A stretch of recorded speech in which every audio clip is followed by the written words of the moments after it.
Rolls-Royce reported its third highest annual total sales ever in 2024, with over 5,000 units as demand remained stable. The company also announcing an over $300 million investment to expand its UK plant focused on bespoke cars. So what does this signal about the outlook for the luxury consumer?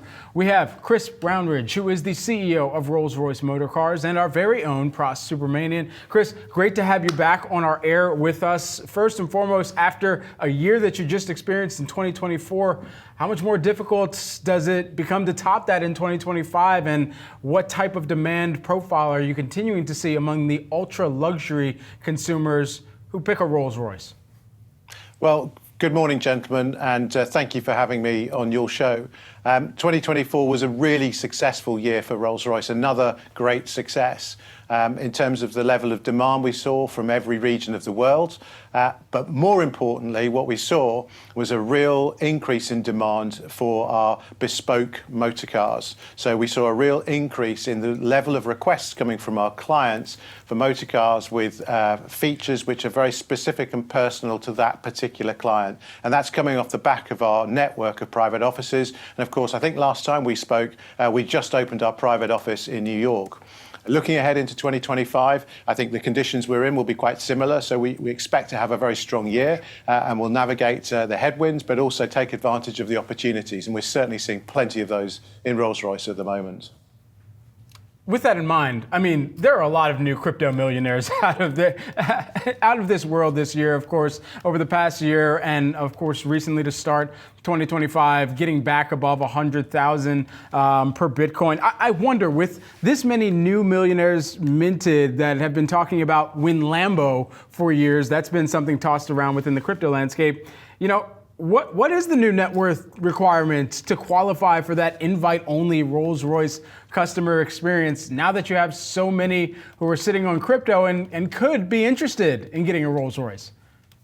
Well, one of the really special aspects of Rolls-Royce is the way that we have direct contact with all of our clients, and we know them very well individually. So, of course, we know the clients who are most likely to want to get involved in the different product offers that we have, including Coach Built.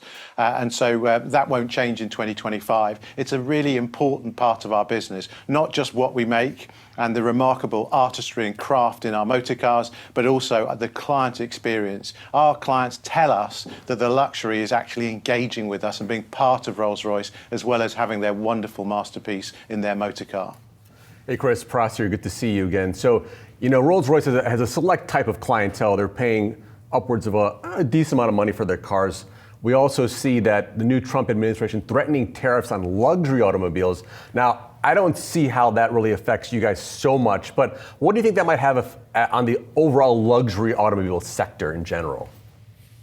Well, Pras, good to see you. And what I can talk about is Rolls-Royce and my understanding of our business. And I guess it's basic economics. If you put a tariff on the price of a good, it's going to have some impact on the demand. But I guess also, it depends on the segment, and if it's a luxury good, there could be higher price elasticity. That's certainly what I'd expect at Rolls-Royce. But notwithstanding that, our job is to make sure that we're compelling for our clients in the experience and the product offer that we have. So I'm still very optimistic about the USA and the market, and that's why we're continuing to invest here. It's a really important market for us. But let's not forget that Rolls-Royce, a wonderful marque with 120 years of heritage, you know, we're known across the world. And of course, we're not dependent on any one market. We have clients in every corner of the world. And that's the way we run our business. That gives us that stability. But notwithstanding that, the USA is a really important market for us. And I think we're in a great position, irrespective of what happens with tariffs. You know, speaking of your product portfolio and regions, one of the big releases you guys had recently was a Spectre EV. What can you tell us about that car in terms of sales both in the US and elsewhere? And also, are clients asking about hybrids as well?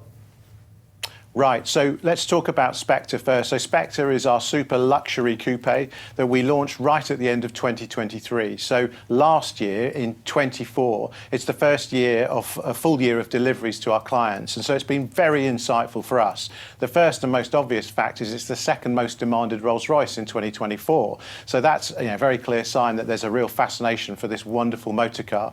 But what we've learned from our clients and their experience of Spectre is that living with it, they find that it's a Rolls-Royce that really amplifies the characteristics they expect of a Rolls-Royce. So the silence, the waftability, the ease of drive, and that wonderful magic carpet ride. When you have a very well-engineered electric drivetrain with a Rolls-Royce, it really takes it to a higher level. And for me, getting that feedback's been so motivating because it informs me that as we use electrification in more Rolls-Royces, we're going to make better motor cars. So that's a very clear and positive sign for us. So Spectre's been a great success for us, and I'm very encouraged about the future and our roadmap of electrification. Chris, with regard to that, and I suppose the entire business as well, the luxury market is more known for sensing what demand is coming forward from its clients and then integrating technology as a response to that. As you think about the future that we're quickly moving towards, it seems, is there a future where you see delivering an autonomous Rolls-Royce?